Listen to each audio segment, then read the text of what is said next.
Welcome to another episode of the Jampack Report, today for April the 1st of 2021. Of course, my name is Samuel Adams, and this is a daily gaming news podcast meant to bring you the hottest news you need to know from around the industry. Hosted on YouTube and podcast services around the world 5 days a week, it's your one-stop shop for everything you need to know.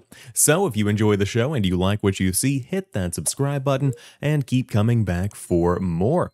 But you might think this first story is some kind of April Fool's joke, of which there will be plenty today across the industry. But I assure you, it's not. GamesBeat reporter Jeff Grubb shared on a live stream on Wednesday that Alan Wake 2 is reportedly on the way. He said, quote, "I've heard that Remedy is going to be making Alan Wake 2 with Epic. It should kind of be the follow-up that fans of that series want. There was a bidding war, but Epic had the best publishing deal, and so Alan Wake 2, it seems like it's coming. I don't know exactly when they'll announce it, but this is what I've heard, and I figured that you guys could hear it here first." End quote. This is awesome. Very much so excited about the prospect of an Alan Wake 2. Of course, the original game came out on 2010, and it is fantastic. Very good kind of murder mystery action style game, if you will. Kind of plays like The Medium from Bloober Team, if any of you have played that recently. But very excited to hear more about this project. If you don't know about Epic's new approach, I was listening to Jeff Grubb talk more about it yesterday. In short, Epic has been bringing games on as exclusives to the Epic Games Store, but they began to change their approach and are instead funding games from the ground up. They begin before development has even started, and they nurture that game, and they build a long-term partnership. And so, as reported on by VGC here, in short, Epic takes 100% of the development cost and throws it out the window. They cover that entirely, and the publishing cost. And then they begin a 50-50 split once the development costs have been recouped. So that's a fantastic deal for those that are looking to get their game published and to make cool creative projects happen. The ultimate goal is to get developers making games that they want to make. That is how you get really fun projects that are filled with passion, and of course the original creator has said that he would love to see an Alan Wake 2 happen someday, and it seems like that day could be sooner rather than later.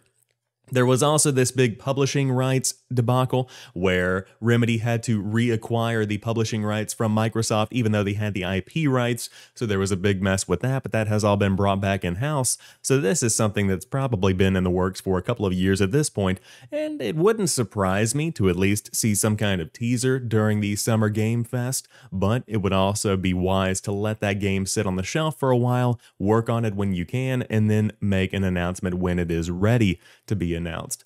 But if you're a fan of Alan Wake, I had good news for you today, did I not? Alan Wake 2 seems to be on the way, and Jeff Grubb has been a reputable resource for industry leaks. He is a big leaguer, as they were talking on Twitter the other day. Fun stuff right there.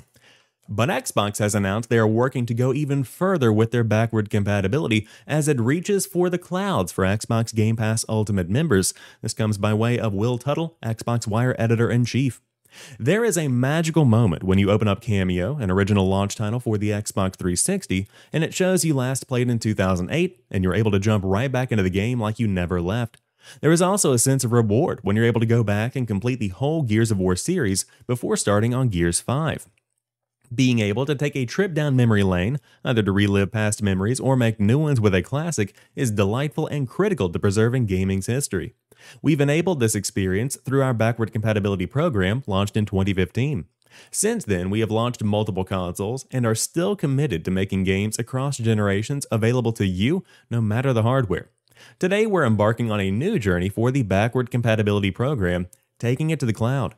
Xbox Game Pass Ultimate members can now tap into a collection of favorites from the past in a whole new way, right on mobile devices, turning them into retro handheld gaming systems.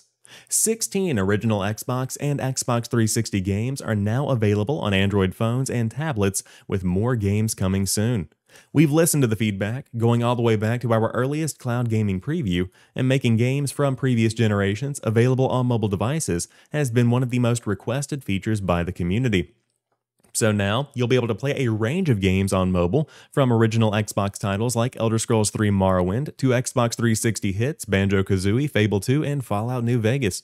We are also enabling touch controls for Jetpack Refueled, Viva Pinata, and Viva Pinata Trouble in Paradise, allowing you to tend your garden with ease.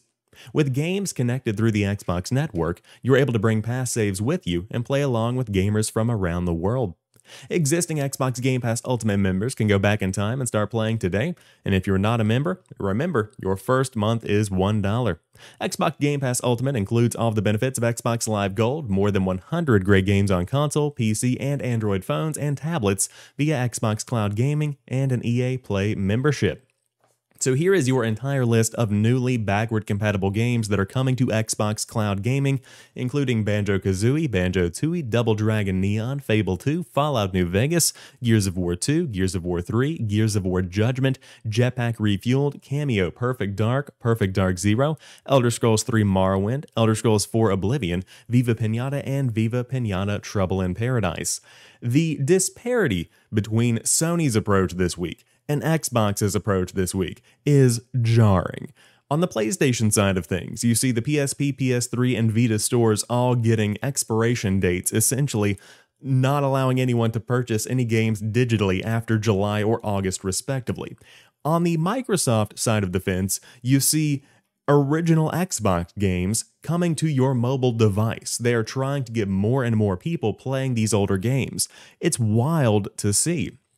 In terms of this specific announcement, this is absolutely a feature that I will take advantage of because I would love to dive into a couple of levels in Perfect Dark on my lunch break. I would love to try out Viva Pinata for the first time with touch controls. I've never played Viva Pinata. Elder Scrolls games on the go sound like a good time. It seems a bit beefy in my opinion. I like these smaller kind of experiences.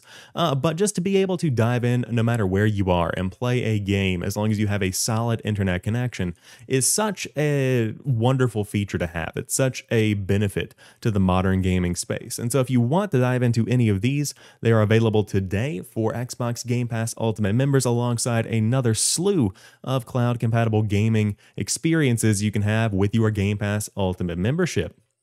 Unfortunately, I have some bad news for you. The Analogue Pocket portable console has been delayed again, this time until October. This is the $199 console that is going to keep providing value for years to come. Essentially, this is one of those backlit Game Boys, but on steroids. This thing can play Game Boy, Game Gear, Neo Geo Pocket Color, and Atari Lynx games, all bundled together in one little piece of hardware. And there's a dock, so if you're a streamer, a content creator, it's the ultimate way to capture gameplay. All of this for $199. That is a deal. Unfortunately, as the headline here says, it has been delayed until October.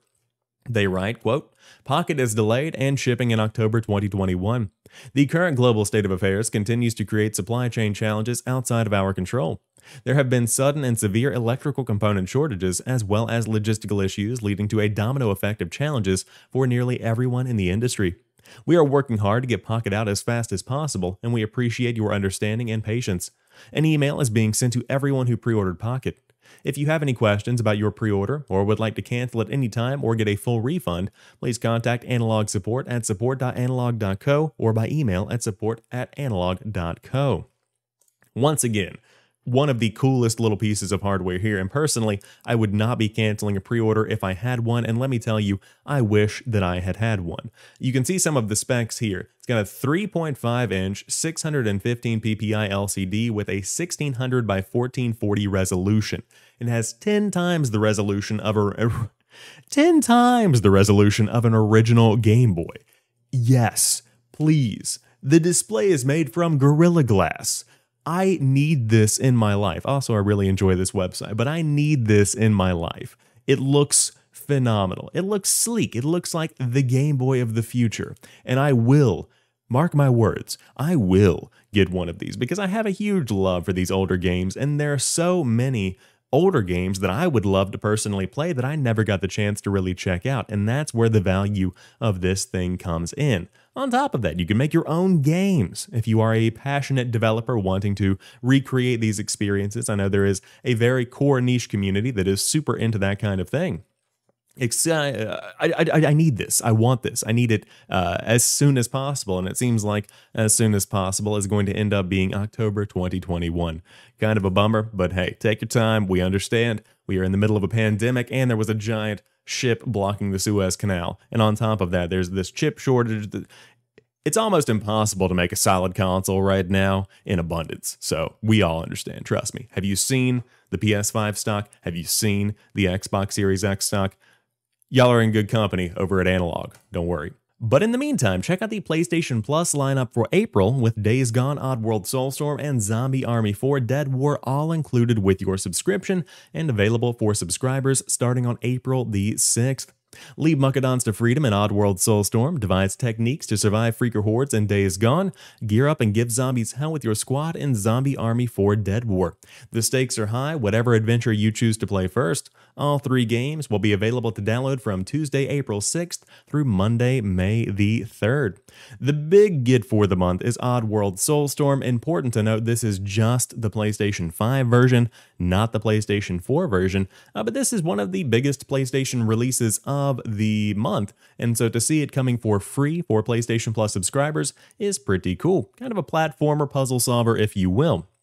Days Gone, of course, one of the biggest games from the last generation, is going to be coming for a PlayStation 4 perk, and I believe this is also getting a next generation upgrade, or it has gotten a next generation upgrade, so dig into that.